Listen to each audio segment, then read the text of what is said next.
Saudara, air terjun Sikulikap kini menjadi salah satu destinasi wisata alam favorit di Kabupaten Karo, Sumatera Utara. Lokasi wisata yang terbilang baru ini diharapkan dapat mendongkrak potensi wisata lainnya di Kabupaten Karo.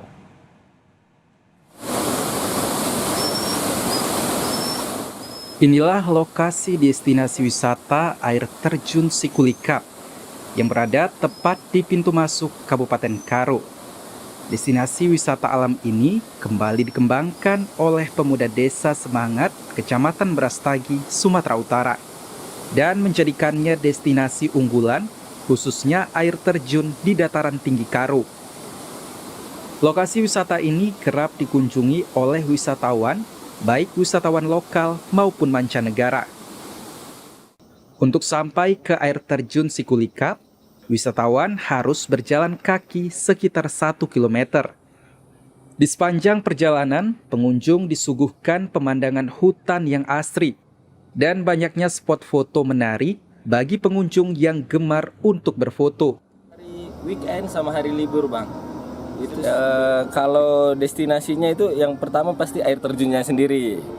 Untuk air terjunnya sendiri kan daya tarik wisatawan. Yang kedua itu untuk area camping.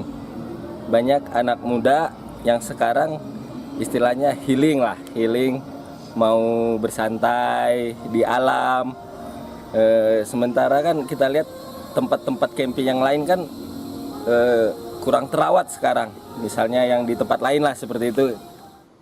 Dengan biaya masuk Rp20.000 menggunakan sepeda motor dan Rp60.000 dengan kendaraan roda 4, kita dapat menikmati indahnya air terjun Sikulikap dan hutan Tahura. Hendri Setiawan, Kompas TV, Karo, Sumatera Utara. Saudara, informasi tadi sekaligus juga menjadi penutup perjumpaan kita di Kompas siang hari ini.